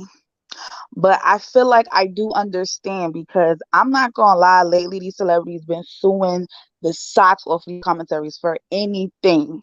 So I could understand the hesitation. Now, I could see where his viewership is and his subscribers and everything. It's up there. And I think after the whole Tasha K thing, nobody wants to end up like her. So I get it. And you know, even though Cory said something about lawsuit, whatever case is, you don't want no words thrown around at you. That's a scary feeling for anybody who's really making most of their income off of YouTube or for monetizations, right? So I feel like, you know, it's more of a 2 bird 1 stone situation. Not only was this young lady bashing Cory, she was also talking crap about Tia. And if let's just say Cory don't decide to sue, maybe Tia was going to sue. She don't want her name in the bag, no matter who's the commentary. So that could have affected her as well. Maybe she could have caught wind of this interview. He could have got hurt very badly. So I do understand with him being hesitant about the interview, and no shade, but that interview wasn't no real tea. So honestly, for him, I'd rather him be sure that he wasn't going to miss nothing and you jump on it, because listen, you're like, listen, I don't care. It is what it is. I'm going to do it. Fine. You got to jump out there, do your thing, because you're still up and coming. You've been growing for months now. And sometimes you got to take these jumps and, you know, take a leap out on faith. And it worked out for you. In his case, because he's past a certain level, he don't got to do those things. It's too risky for him at this point. So I definitely understand why he decided to say, you know what, she already talking, I'm going to just chill. So that's what I wanted to say, Wiley. All right. Thank you so very much for giving your thoughts. Okay. I just dropped the StreamYard link in here again, so grab it. Okay. We're going to go to the next person here. Tommy, you're live. Can you unmute your mic, Tommy? Hey, Wiley. Hi. Listen, I got problems with Lotto now. She be doing too much. But I do understand where you're coming from, because it's like, Nicki, why are you bringing it? I understand why she brought up Lotto, but I don't think it was necessary like that. But my thing is that Lotto keeps escalating it, and Nicki's going to do the exact same thing. It's just going to keep going and going and going. And I don't think that Lotto should have responded, to be honest with you. I don't think it was a big deal, because she didn't mention Lotto. She mentioned Lotto's song. So it wasn't, and it was no shade. It was just an example how big Lotto's song is pop, but it should be in the same, or rap or whatever, and it should be in the same category as Nicki Minaj's. And I don't see no lies in that. Now, Storm Monroe, I think that he is right to tread carefully because, like you said yourself, this is the new era of lawsuits, right? And we just saw how Miss Robbie was suing a YouTuber of something that she didn't even say. It was a person that she was interviewing, and she was quick to sue that YouTuber. And now all the so it's like it's like my thing is this, Storm.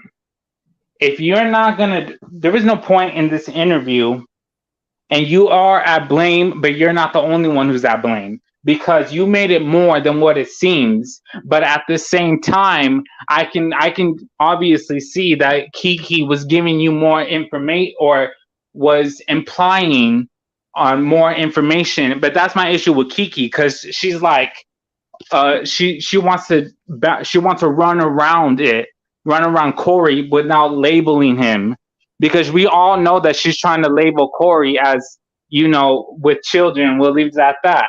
So it's like, girl, you're just doing too much. If you're not gonna say it how you need to say it, then don't say it at all. And that's what I gotta say. Why? Thank you. Well, thank you so very much. Make sure y'all hit the StreamYard link, and we definitely bring it on. Okay, let's go to SHERO. I want to make sure you're live. Can you hear me? Yes, I can hear you. Can you hear me? Yes, I can.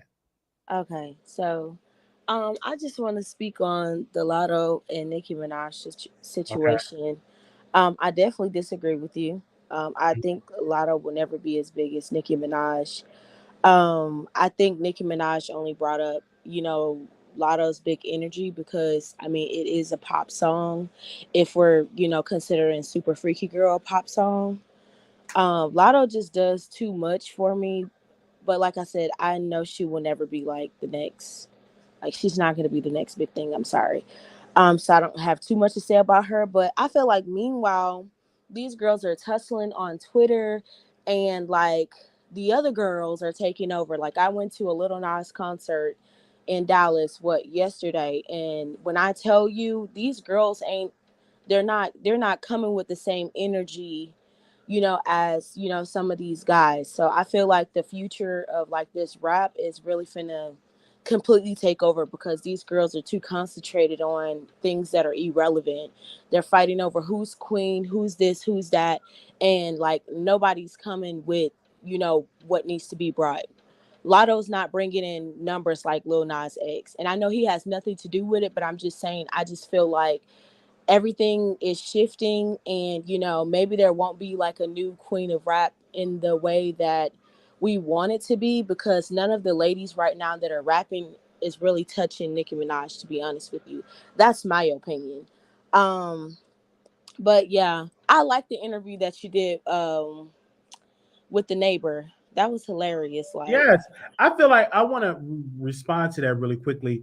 I feel like that for a long time they only just want a crown. They only, for this industry, just wanted one woman at a time. And Nicki had it for so long. So now we in an era that is more competition, and there's going to be more competition, right? And so I think for Nicki, she just needs to continue to do her and not seem to, because it comes off to the public that she's being a bully. And that's what is coming out to the public. And someone just sent me something that Lotto said to her, to Nicki Minaj, and said that you're married, you're with an R word and all of that. But so now they're going tit for tat. But if you're the queen, Nicki, you don't need to respond to other people. You're the queen. I agree. So that does not give me you want to play dirty. You want to be clean. You want to be respected as a queen, but you're not acting as a queen. You're acting as a peasant. Yeah, I agree. I agree with that. But like I said, I really do want to defend Nicki Minaj. I do feel like she do, like, she, you know what, Wiley, Nicki Minaj, she really is. Oh, hold on one second. This notification you get called old when you pass on their features. That's when Nicki Minaj said, I never diss my idols for not giving me a feature. I bowed to Lauryn Hill feet when I met her. Feature or not for sure. I call her old now. She's a grandmother and still out rapping you. But again, you didn't have that same loyalty with Lil' Kim. You try to pass Lil' Kim and you try to chop out Lauryn Hill. Like, come on somewhere with that. I just think that, Nicki has been blackballed. And I don't think it's because of Lotto. I think it's because it's a higher power. I would have respected Nicki Minaj better if she would have called out the executive, the board by name. I would have respected Nicki Minaj to do a press conference and say, I'm doing a press conference because I am being mistreated by this majority white board for racism and discrimination. And I'm calling for a boycott. I've been rapping for almost 20 years and they're doing this because I'm a black woman and I'm calling for a boycott. She needs to pull a Monique. What Nicki is doing, she's trying to trash Lotto. And she needs to call for a boycott of the Grammys. She needs to do a press conference while she's up there going tit for tat. She needs to be on CNN. She needs to be on Fox News. She needs to be on the Wiley Show, pleading her case that pleading her case that the Grammys is racist. Who gives a darn about the Grammys? They don't care nothing about black people. And that's what Nicki Minaj needs to realize. And so she needs to be out here trying to go out here and do a tour around this country and say, listen, guys, we need to support other award shows, maybe bring back the Source Awards, because the Grammys is a racist institution and they don't know how to cater to rap music, particularly black music, and they try to box us into the white category via what I'm talking about is pop. So I feel like Nicki should have went a totally different way. Her going back and forth on Twitter is just not a good look for Nicki, in my humble opinion. Yeah, I hear what you got a good point. I cannot go against where you said she needs to call out Grammys as a whole. So when you put it that way, it does seem like she kind of did shade Lotto, because it's like Lotto isn't the one, who's pulling the strings. We all know that Nicki Minaj is blackballed. Like, we know this. Yeah, it's we not know why. Lotto. Like, Lotto ain't the one pulling them strings, honey. That's somebody white and old and freckle. That's pulling the strings, not Lotto. Lotto is right. not to be beat. But I still know that Lotto is just not gonna happen. I'm sorry. And I still don't like Lotto.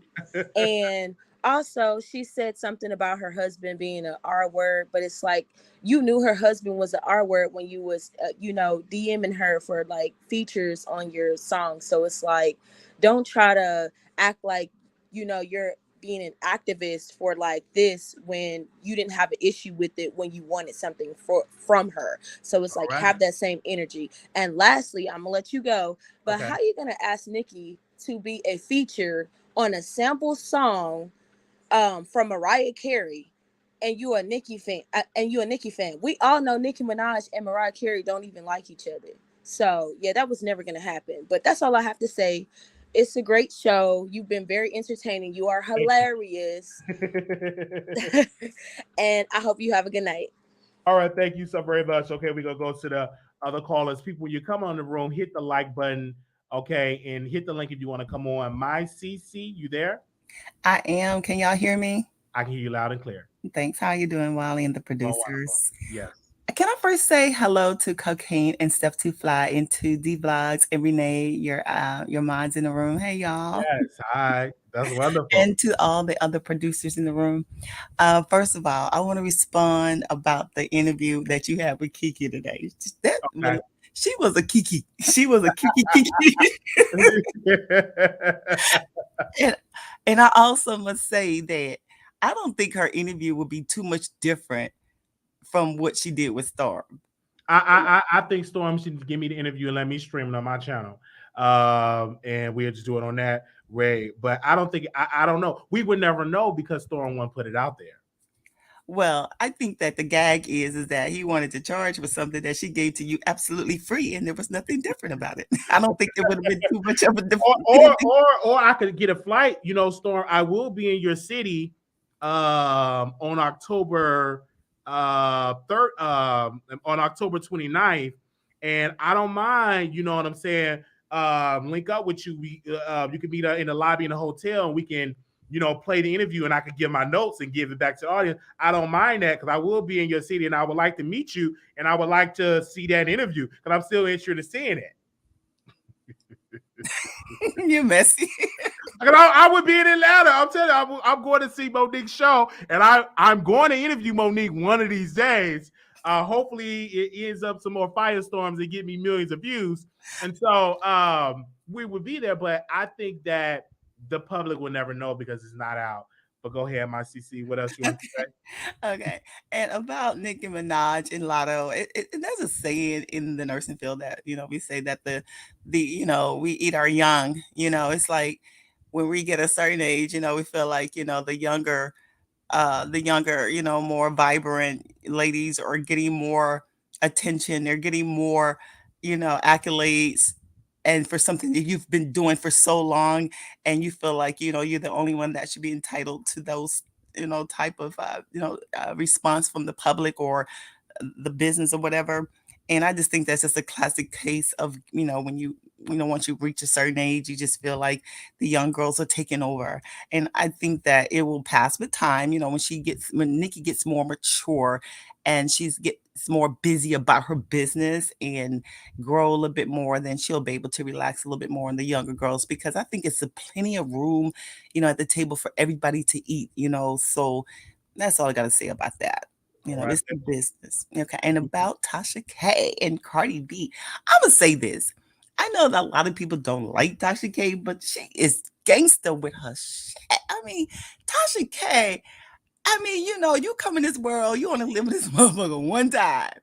Tasha K is doing whatever the fuck Tasha K got to do to protect her money. And I'm going to say, with anything, you know, self-preservation, that is the first law. I mean, you know, defend your shit. Fight for your shit. Stand for your shit. And I mean, gangster in the fact that she's unafraid. She's unafraid. To clarify, Tasha, she's a risk taker. Yeah, you know, and she may be broke syndrome, Michelle, but you know, what's the point of living if you don't live? I mean, this girl she is living. I mean, you know, regardless, you know, let me tell you something. If money meant anything and was all the end to everything, then, you know, some of us ain't got it like that. Thank you, Stuff to Fly, and thank you, All Eyes on Me as well.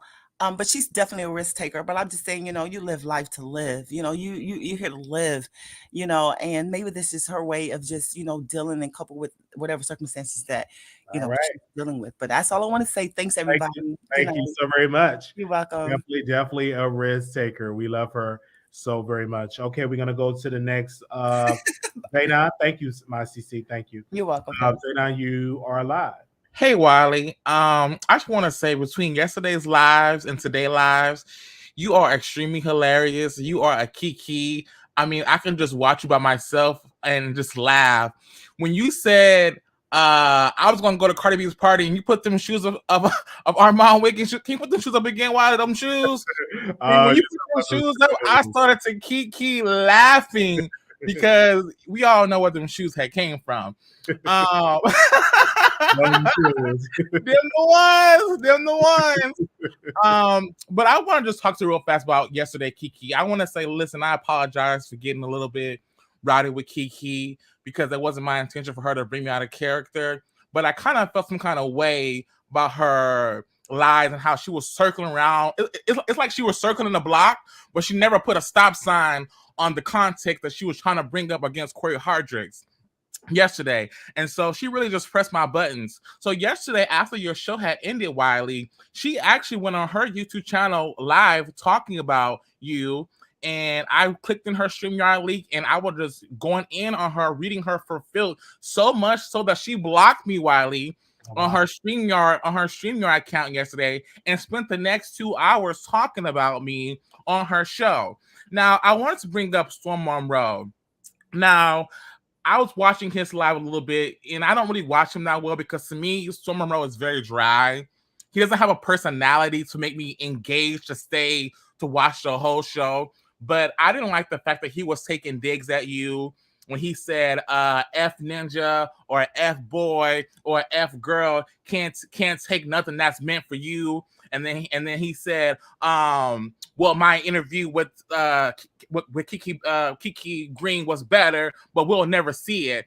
And it's my whole thing is, Wiley, is that Cory Hardrict, he put fear in Storm Monroe's heart. So much so that he decided not to release the interview and then say, oh, I'm not going to pay the $59. I'm giving everyone back their money back to refund from the show, and I'm not going to release it because he was so scared that Cory Hardrict was going to come after him. And then he made a comment. He said, well, the reason why no other YouTuber won't get a lawsuit because my channel's bigger and my channel makes more noise and my channel does this. But yet he came on and said that if I say anything bad on his show, that people won't watch for 6 months. And that's absolutely true.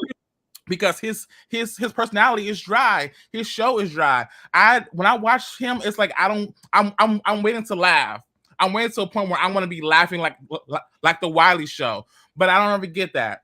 And my last thing I want to say is about Tasha K and Cardi B.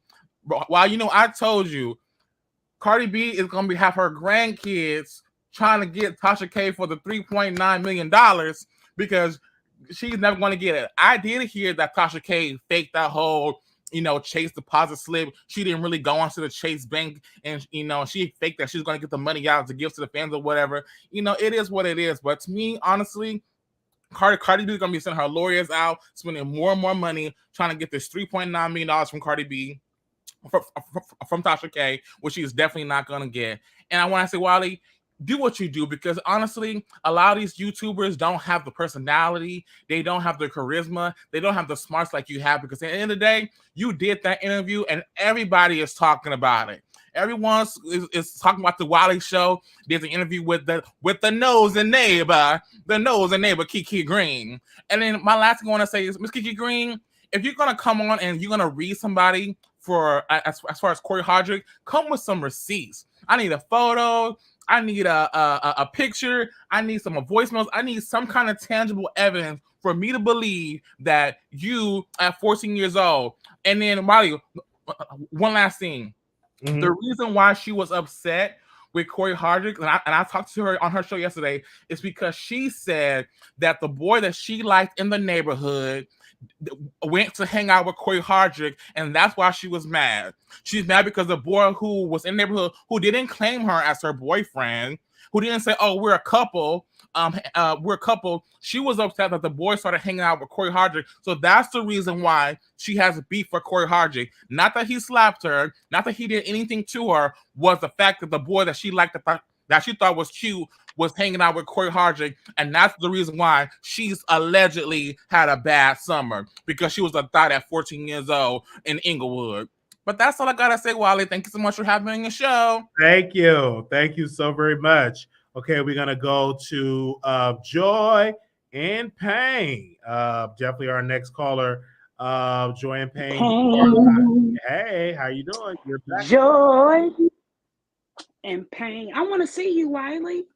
Hold on one second. You said what now? You said Joy and what? Joy and Pain. Let me just say this. Wiley, let me just say this, honey. You did that. You hear me? Uh-huh. You did that. I don't care what nobody say. All that passive aggressiveness, honey, that he just sat there next to you and did, and it was very different energy on his platform. I took some notes. Wiley. Now wait a minute. Not you took some notes. Okay, go bring the notebook paper here. Okay, let me see. Let me see what we're working with. Let me see. Cory hasn't blocked me. He understands the power of my platform. People know when they come over here, people gonna see you. And anybody that wants to publish on their platform, he most likely would deem them worthy actually of going to their platform. So basically, basically what he's saying is go ahead and publish your little interview because Cory ain't gonna see it no way. Well, Cory said it, and he did see an interview and stuff like, because we did email this to ABC. We emailed it to all of the cast members of Homecoming, of All American Homecoming, and so they definitely seen it, because not only did Cory Hardrict block me from the Wiley Show, he blocked me on my second Twitter account that's connected to the Wiley Show. He blocked that as well. So I know Cory have seen their interview, and we're going to do some more emailing. We're going to be sending it to Reverend Al Sharpton, to the NAACP. We're going to be marketing it as well, because obviously it's something in the cooking that's frying, and it ain't no chicken. It's smelling like pork chops. Well, I did a little search on YouTube, okay? And your girl, she did a little interview with I don't know if you saw it, Tommy and everything. And he read her for filth, but she said that she is the female Tommy. And so that interview went very left. Okay. When you get a chance, you might want to take a look at that, because it kind of, I was going with the story, Joy and Pain was going with her. But then when I saw that interview, I said, wait a minute. So, I just want to see what you think about it, when you kind of fast forward. It was a lot, so I have to dive into some things as well. But thank you so very much for your notes, and you're giving your notes, and you're giving your way, and thank you. Well, the other thing, let me just say this. Go ahead. Let me just say this. He also said, my interview was better. Well, we wouldn't know. Would we, Wiley?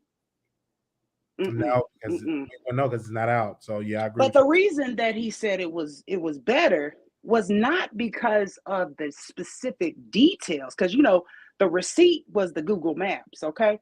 But the other side was, he said that she was more animated. Now, I don't know how much more animated she could have been now. I don't know. But he also said it came from a journalistic point of view. But it doesn't matter how you start. It matters what the end result is. Storm, do you want to respond to Joy? What happened? Why is y'all trying to make this a thing between me and Wiley? Now, I heard not you, Joy, but I heard the caller when they said, right after I got off, or the second one after I got off, that said he called Wiley a fuck nigga. I was not referring to you. I said, when I say fuck nigga or fuck bitch, I'm just referring to people in general. I literally said that in a live. Wiley, don't let them make this. No, I don't take offense. They are trying to make this. I don't take offense to it at all, because I watch your live, because when I was driving to get home, I was watching the live, so I understand your nature. I'm not taking offense to it, but I understand the public. Their job is to give their opinion. I don't have an issue, because we had our dialogue. I'm good. It's no issue. Okay. No issue between us. But the public, they're gonna one thing about the Wiley Show, they're very opinionated. Wiley, he was saying this about. They did the same thing with Conscious TV. That's what the Wiley Show audience does. That's a secret sauce that we have. They feel some shady stuff. They just say it. That's what they do. That's what they even drag Kiki. They drag that lady. So and I didn't even drag her. I'm like, oh my God, that's sister conservative in the middle of the night. Now, usually I was really not getting them any callers in the middle of the night. Now when it came on, callers was popping up, and they were just dragging the lady.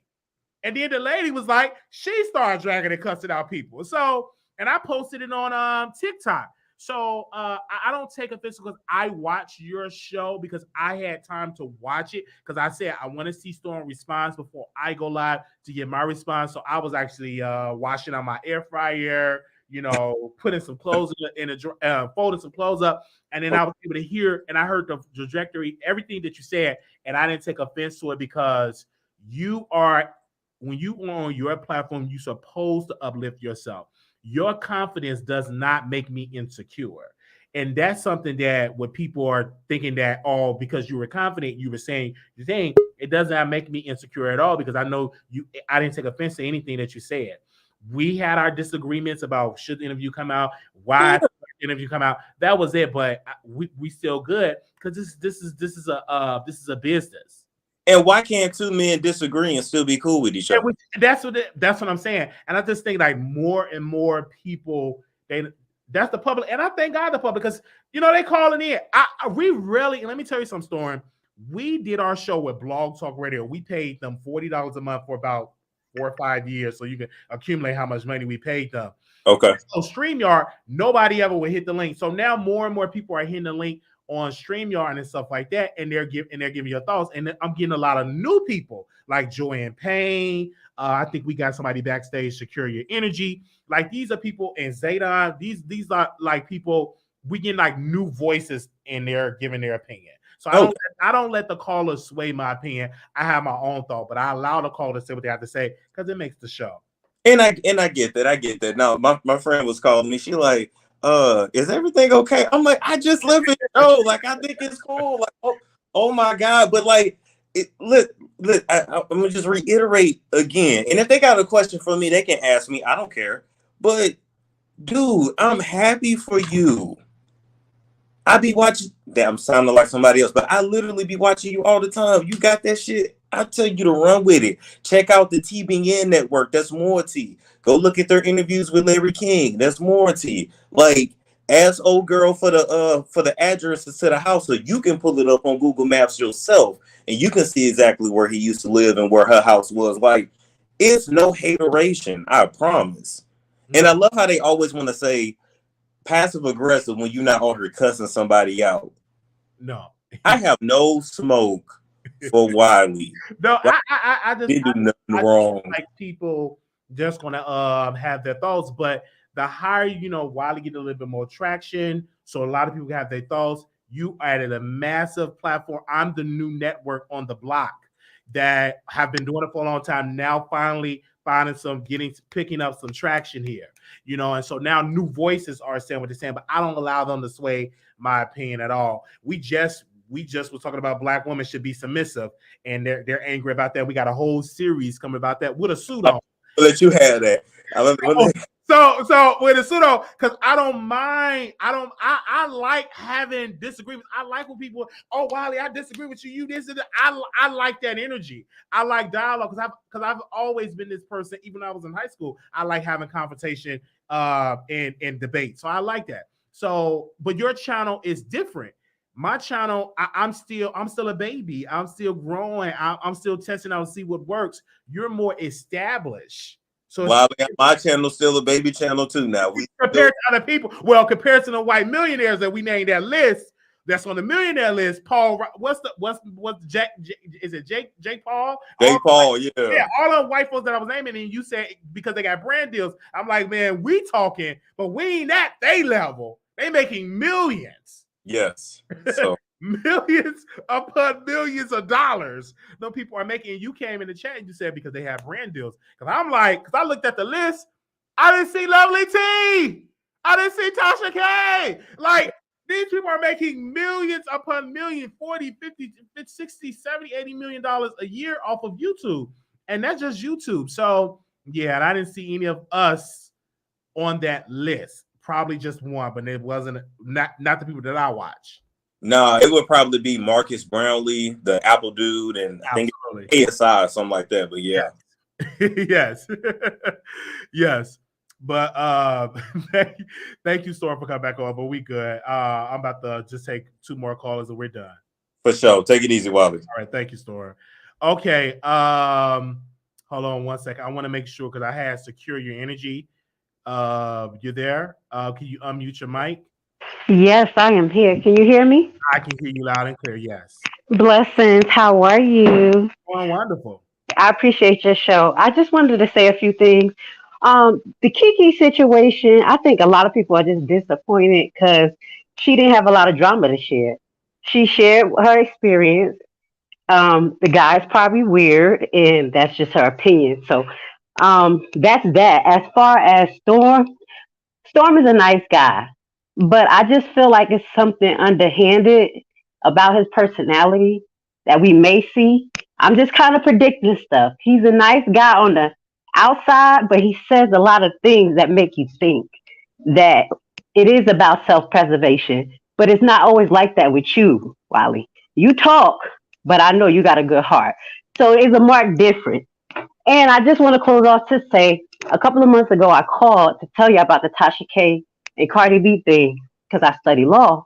And I knew that a bunch of YouTubers were going to get sued. And I kept telling people, but the thing is that you guys can protect yourself by having your facts together and knowing the difference between a opinion and opinion that is malicious.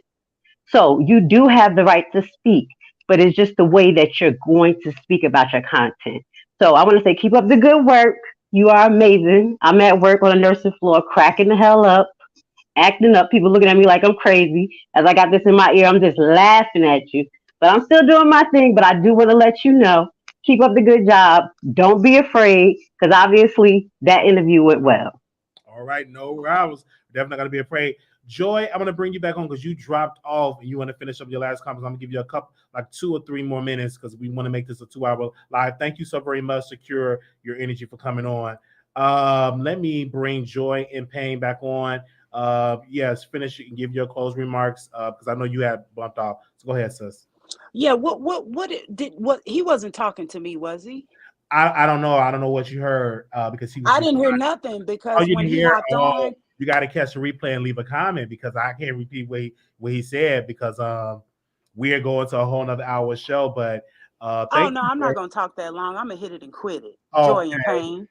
okay, Mm-hmm. yes. Mm-hmm. Thank you so very much, sis. Well, the only thing I was gonna say is that where was the lie? I wasn't when I read my notes, I read directly from what he said. I'm just repeating his words. And I'm not going to go back and forth or anything like that because that's not my style. But I'm not trying to persuade anybody with somebody's own words, you see. I'm just making sure because I'm a producer, okay, that you know, okay, that there was a difference of energy. Now he did say that he supports the Wiley Show and whatever else he said. The problem with that is that there's no problem. There is some passive aggressiveness going on, but that's just him. You know what I mean? I've watched him long enough to understand that. But the fact is that there's no beef. It's just repeating and keeping that same energy that we had on the other channel. You see what I'm saying? And so that's all I wanted to say. Well, thank you, Joy and Pain, for coming back on and give you your thoughts. Thank you, sis. I'm going to give my closing remarks. So we got to go. We got to wrap this up. Thank you so very much. Thank y'all so very much for calling in. Make sure you all comment and subscribe to the show. We will be in Atlanta coming up soon. And if y'all definitely want to link up with us, we will definitely let y'all know. Make sure you follow the text list and we will let you know. Also, too, make sure you are subscribed to the show. We're really close to our goal of 30,000 subscribers. You can make that happen by hitting that subscribe button. The election is right around the corner. So make sure you register to vote. Make sure you're voting for your candidate. If you in Texas, vote. If you want to smoke marijuana, vote. In Texas, it's a really tight race that's going on with Greg Abbott and Beto. It's a really tough race that's going on in Atlanta. So with Stacey Abrams and with with Governor Kemp. So make sure you go vote. Make sure you go and participate in the political spectrum. Thank you all so very much. We will be back live later on today. I just wanted to make sure. Also, if you want to be, thank you so very much. Thank you, Renee. Text Wiley if you want to be notified to be on the text list. Text Wiley to 888-534-4939 to be notified when Wiley Show goes live. One word, Wiley, to 888-534-4939. You can be notified when I go live. Also, if you want to contribute to the show and be a financial blessing to us, we do have a Cash App, and our Cash App is $ Marquis Wiley 28. That is definitely our Cash App if you want to be a blessing. Also, my birthday is right around the corner, November 11th. I'll be 32 years old. We're asking for $32 per subscriber. And if you want to send us t-shirts, we wear size 3X. Don't try to give me pants because I gained some weight, child. So don't send me no pants. But I wear size 3XL in t-shirts. So if you want to send me cases of water, birthday cards, and money order checks, write it out to Marquis Wiley. Write out the check to Marquis Wiley. If you want to send a check or money order for our birthday, our P.O. Box is 0701122, Dallas, Texas 75370. That's P.O. Box 701122, Dallas, Texas 75370. We'll be turning 32 years old. If you want to be a financial blessing to us, we will greatly, greatly appreciate that. All right. Thank y'all so very much. All right. Thank y'all. Those are the church announcements, and we definitely will be getting out Amazon wish list, Walmart wish list. All that's going to be coming out. Okay. We're working on that. All that's going to come out. Okay. Let you go. Thank y'all. Thank y'all so very much for supporting the show. Thank y'all. Good night. Peace.